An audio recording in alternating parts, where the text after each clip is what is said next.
কি হলো বলতো মম? পালক এখনো আসছে না কেন বলতো? আমি ওকে ফোন করেছিলাম জেঠিমা, ফোনটাও তুলছে না। ফোন করে একবার জানাবে তো বল। সেটাই তো।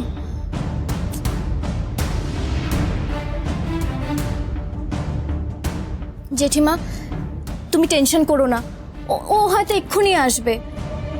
রাস্তায় যা ঘটেছে কাউকে জানিও না, ওকে? জানিও না মানে? কি জানাবে না পালক? কি হয়েছে শিগগিরই বল। না না, সেরম কিছু না। অ্যাকচুয়ালি আমার জন্যই দেরিটা হয়েছে। আমার পালককে নিয়ে একটু অফিসে যাওয়ার ছিল, ওই কিছু ইম্পর্টেন্ট ডকুমেন্টস জমা করার ছিল, তাই জন্য। তাই বলো? আমি ভাবলাম ডক্টর আঙ্কেল হয়তো কিছু বলেছে। মা,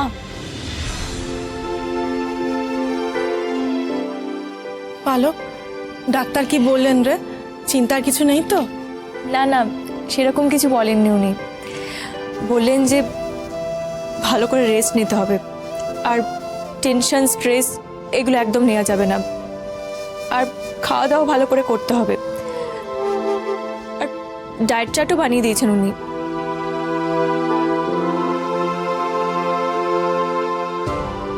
পালক, সব ঠিক আছে তো? তুমি চিন্তা করো না মা, সব ঠিক আছে। বাবা কোথায়? এখানেই ছিল, তোর জন্য অপেক্ষা করছিল। আমি জোর করে শুতে পাঠালাম। রমিত, তুমি বসো বাবা, আমি তোমার জন্য একটু চা করে আনছি। না আন্টি, নেক্সট দিন আমার একটা জরুরি ক্লায়েন্ট মিটিং আছে। আচ্ছা ঠিক আছে, আবার এসো কিন্তু। নিশ্চয়ই। পালক বাই, আসছি আমি। হ্যাঁ বাই মম। বাই। তোরা কথা বল, আমি তোর বাবাকে একটা ওষুধ দিয়ে আসছি। ঠিক আছে জেঠিমা।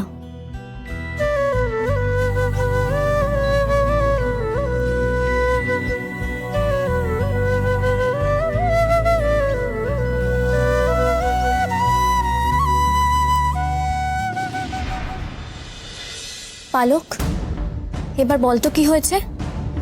ডক্টর আঙ্কেল কি কি বলেছেন সব বল। বললাম তো কিছু না, ভালো করে রেস্ট নিতে হবে, আর টেনশন স্ট্রেস এগুলো একদম নেওয়া যাবে না। আর কিছু বলেনি? আর কি, এগুলোই। পালক, তুই হয়তো ভুলে যাচ্ছিস আমি তোর ছোটবেলার বন্ধু। তোর চোখ মুখ দেখে আমি বলে দিতে পারি সবকিছু ঠিক নেই। পালক, আমার কাছ থেকে কিছু লোকাস না, প্লিজ বল কি হয়েছে। বাবা, কি করে বলুন, বাবা একদম ভালো নেই। আস্তে, চিৎকার শুনে নেবে। বল কি হয়েছে। দেখুন, দুটো আর্টারিতে ব্লকেজ আছে, আর তৃতীয়টা ন্যারো হয়ে গেছে। তো রিপোর্টগুলো এলে তারপর বলতে পারবো যে অ্যাঞ্জিওপ্লাস্টি হবে নাকি বাইপাস সার্জারি করতে হবে। আমি চাইছিলাম না তোমার বাবার সামনে এই ব্যাপারটা উঠুক, কারণ it will be risky for him. মানে এত কিছুর পরও রিজু তোকে ওখানে রেখে চলে এলো? এই জন্যেই আমি ওকে ঝেড়েছি, ওকে আরো ছাড়া উচিত ছিল। মম, কি বলেছিস তুই ওকে? দেখ, আমার অত শত কিছু মনে নেই, কিন্তু আমি যা করেছি বেশ করেছি। তোকে একা ফেলে রেখে চলে এলো, ওর কি কোনো দায়িত্ব কর্তব্য নেই? চুপ ছেলে। মম, ও যেতে চাইনি, আমি ওকে যেতে বললাম। বাহ, তুই ওকে যেতে বললি আরো চলে এলো, তাই তো? ওর কি সামান্য সেন্সটুকুনি নেই? এই জন্যেই আমি ওকে ঝাড়ি। যে যেটা ডিজার্ভ করে আমি সেটাই তাকে দিই।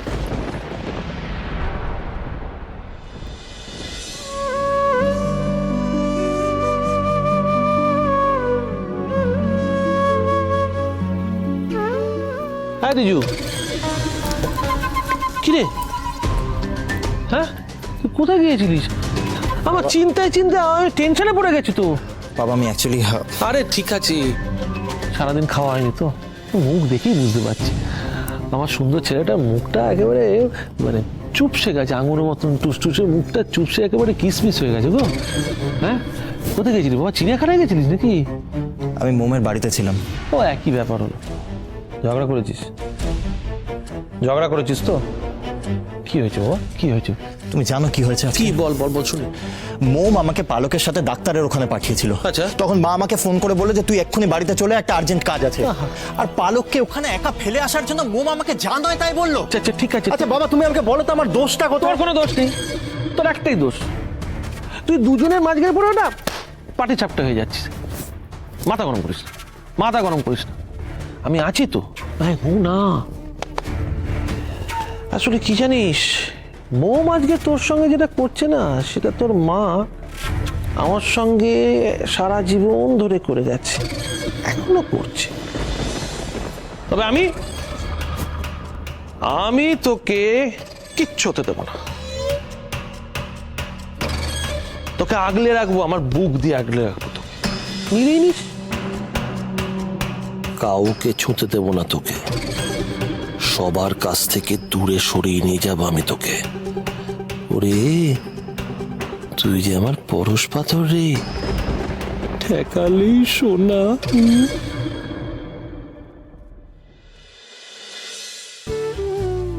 এটা তুই একদম ঠিক করিসনি মোম। তুই বলছিস ডিজার্ভ করার কথা? রিজু তোর থেকে অনেক ভালো ব্যবহার ডিজার্ভ করে। এই শোন, তুই একদম ওকে বাঁচানোর চেষ্টা করবি না। ও যেটা করেছে সেটা অন্যায় করেছে। ওকে আগে তো কখনো কাজ করতে দেখিনি, আর আজ ওর এত ইম্পর্টেন্ট কাজ পড়ে গেল যে ও তোকে ফেলে রেখে নিজের বাড়িতে দৌড়ালো। মোম, ওর যদি এত ইম্পর্টেন্ট কাজ ছিল তাহলে আমাকে আগেই বলতে পারতো, ওর জায়গায় আমি চলে যেতাম তোর সাথে। তোর প্রবলেমটা কি জানিস? তুই নিজে একাই বলে যাবি, অন্য কারোর কথা শুনবি না। ওখানে যেটা রিজুর সাথে করেছিস এখন সেটা আমার সাথে করছিস। কিন্তু পালক, তুই আমার কথা শোন একবার। শোন, ও এলেই ওকে আগে এটা বলবো সেটা বলবো, সেটা আগে থেকে ঠিক করে রাখবি না। কখনো সামনের মানুষটার কথাটা একটু শুনবি। আর তোকে কে বলেছে রিজুর সেন্স নেই, দায়িত্ব জ্ঞানহীন ছেলে? বাবার ইকো টেস্ট হয়ে যাওয়ার পর বাবাকে বাড়িতে পৌঁছে দিয়ে রিজু আবার আমার কাছে ফিরে এসেছিল। সারাক্ষণ আমার সাথে ছিল যাতে আমার একটুও অসুবিধা না হয়। আর তুই ওকে বলছিস দায়িত্ব জ্ঞানহীন ছেলে? দময়ন্তী ম্যাম ওকে ফোন করেছিল কোনো একটা পেপারসে সাইন করার জন্য, আর ওর যাওয়াটা খুব দরকার ছিল। ও যেতে চায়নি, আমি ওকে জোর করে পাঠিয়েছি। কিন্তু আর তুই জানিস ও থাকতে পারবে না বলে ও রমিতকে ফোন করেছিল, তাই রমিত এসেছিল। না জেনে শুনে এমন এক একটা কাণ্ড করিস না তুই, আমার নিজেকে এর জন্য দায়ী মনে হচ্ছে। তুই নিজেকে কেন দায়ী করছিস পালক? আমার সঙ্গে গিয়েছিল বলেই তো তোদের মধ্যে ঝামেলাটা হলো। প্লিজ পালক, তুই নিজেকে দায়ী করিস না। আচ্ছা ঠিক আছে, আমার রিজুর সঙ্গে দেখা হোক, আমি ওকে সরি বলে দেব। দেখা হলে মানে তোর নিজের থেকে দেখা করার কোনো তাগিদ নেই? বারবার এক জায়গায় আঘাত করলে না সেই জায়গায় ক্ষত তৈরি হয় মোম। ভালোবাসা আঘাত করে না, আহতকে দু হাতে তুলে ধরে তাকে নিরাময় করে। অনেক কিছুই তোকে বলেছিস, একবারের জন্য ওকে জিজ্ঞাসা করেছিস ও খেয়েছে কিনা বা কি করছে? মোম, তোর ভালোবাসা, তোর গর্ব, তোর অহংকার, তাকে সম্মান কর। আর তুই তো খুব লাকি যে রিজুর মতো একজন জীবনসঙ্গী পেয়েছিস। আচ্ছা বাবা, সরি সরি। আরে বাবা সরি সরি সরি, অনেকবার সরি বলেছি। আমার মুশকিলটা কি জানিস তো? কি? তোর ওপর বেশিক্ষণ রাগ করে থাকতেই পারি না। আর আমার মুশকিল কি বলতো? কি? রিজুকে না বকলে না আমার মনেই হয় না ও আমার বয়ফ্রেন্ড, মনে হয় কোন একটা পাশের পাড়ার ছেলে। হে ভগবান, তুই এক্ষুনি রিজুকে ফোন কর। এক্ষুনি? হ্যাঁ এক্ষুনি।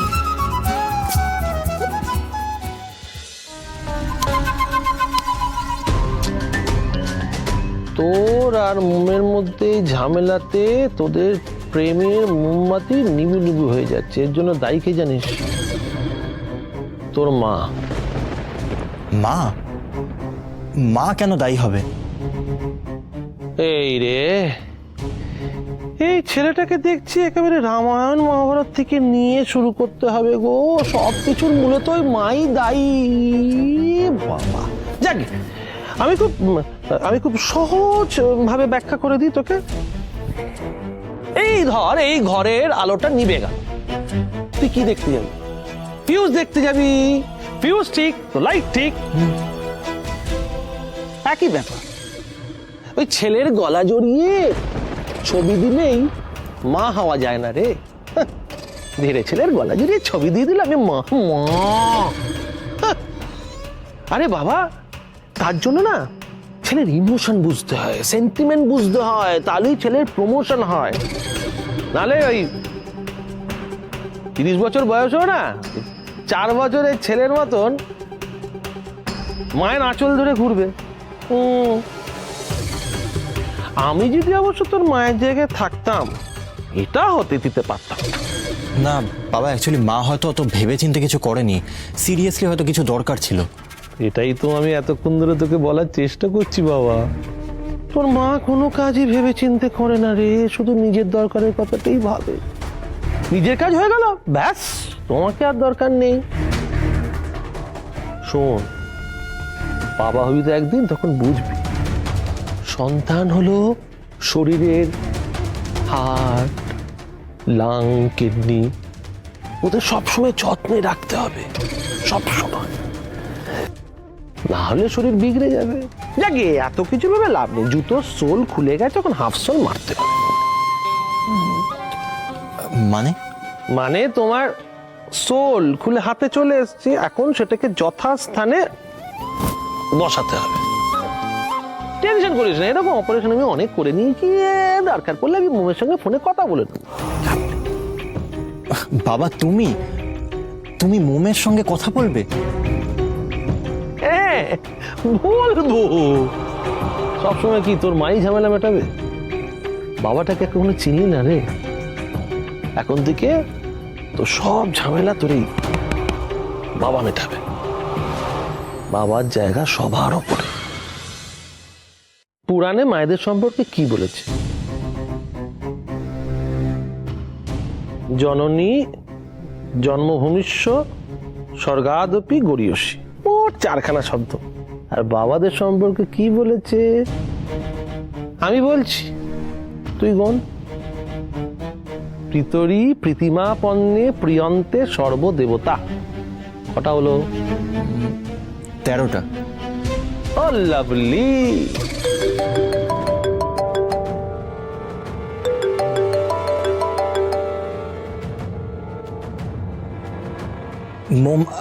মোম আই এম সরি। সরি তো আমি তোমাকে বলবো, পালক আমাকে সবকিছু বলেছে। I am really sorry Riju.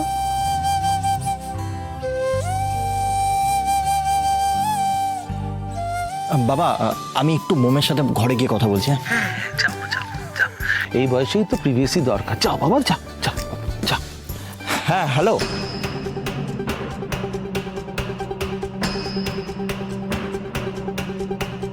আর একটু হলে 3.5 কিলোর কাতলা মাছটাকে টাক করে ছিপ দিয়ে ধরে ফেলেছিলাম, কিন্তু একটা চিল এসে না ছু মেরে নিয়ে করে চলে গেল।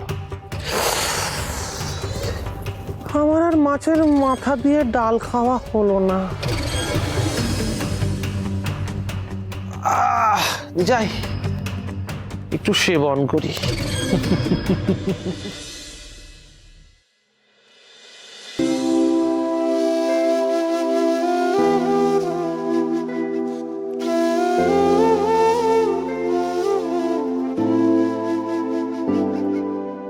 আমাকে ছাড়ো না, আমি সুস্থ আছি।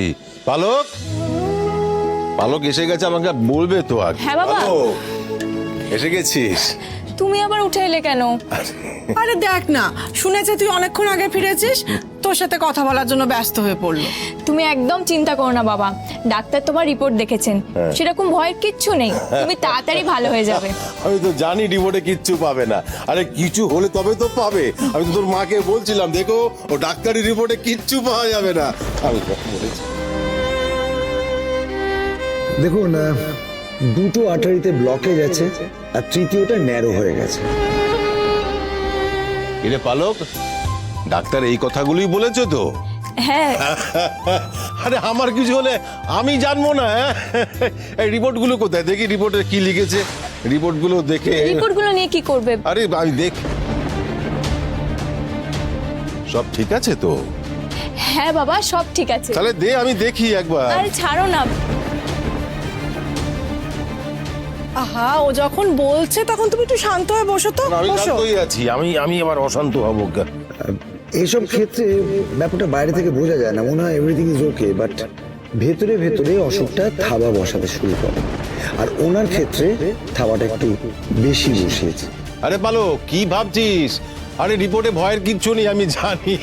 বাবা হ্যাঁ এবার থেকে তুমি কিন্তু সব চিন্তা বন্ধ করে দাও। বেশ।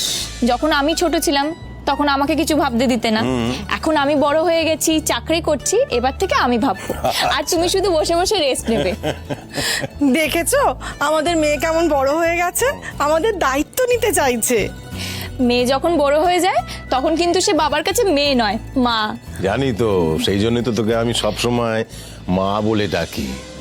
তুই না একদম আমার মায়ের মতো দেখতে হয়েছিস। হ্যাঁ রে, মাও ঠিক এইভাবে কথা বলতো। তুই যখন হলি তখন সবাই বলেছিল আমার মা ফিরে এসেছে। তুই আমার সত্যিকারের মা রে, সত্যিকারের মা তুই। বাবা আমি এবার থেকে কিন্তু সেই মায়ের দায়িত্ব পালন করব। বেশ। মায়েরা যেরকম ভালোবাসে তেমন কিন্তু শাসনও করে। দাঁড়াও 1 মিনিট, এটা কি? এই ডায়েট চার্টটা ভালো করে পড়ো। যেমন যেমন লেখা আছে তেমন তেমন খেতে হবে কিন্তু তোমাকে। আর তেল জাতীয় খাবার একদম বাদ। আর কিছু এক্সারসাইজ আছে, সেগুলো আমি তোমায় দেখিয়ে দেবো। এগুলো কিভাবে খাবো রে? সব তো সেদ্ধ খাবার। আর আমি তো বাঙালি, বাঙালি একটু ভাজাভুজি খাবে না? দেখো দেখো, আরে আমরা বাঙালি, একটু তেলে ঝোলে একটু ভালো করে ফ্রাই করে। না এই, বাবা, তোমার কিন্তু খাওয়া দাওয়া করার রেস্ট্রিকশন আছে। কটা দিন তুমি একটু সেদ্ধ খেতে পারবে না? তুই কিছু চিন্তা করিস না তো পালক, আমি তো রান্না করব, আমি সব নিয়ম মেনে চলবো। বাবা তোমার তো আমাকে নিয়ে অনেক স্বপ্ন। আমি অনেক বড় হব, নিজের কোম্পানি করব, অনেক মানুষকে চাকরি দেব। আমার স্বপ্ন পূরণ করার জন্য তো তোমাকে ভালো থাকতে হবে, বলো? না হলে আমি স্বপ্ন পূরণ করার পর কাকে দেখাবো? এই ঠিক বলেছিস মা, কাকে দেখাবে স্বপ্ন পূরণ করার পরে? বেশ, আজ থেকে তুই যা বলবি আমি সব শুনবো, তোর সব কথা আমি শুনবো।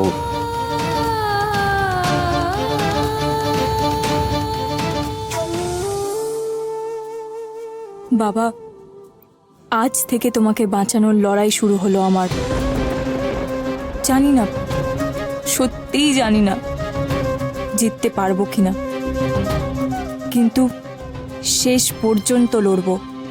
তোমার ট্রিটমেন্টে কোনো গাফিলতি করব না আমি। গোপাল, এই লড়াইয়ে সব সময় তুমি আমার পাশে থেকো, আমার পাশে থেকো তুমি। এই লড়াই তোর একার নয় মা, এই লড়াই আমারও। যে আঘাতে আসুক না কেন, আমরা একসঙ্গে তার মুখোমুখি হব। তোর স্বপ্ন আমি পূরণ করবই।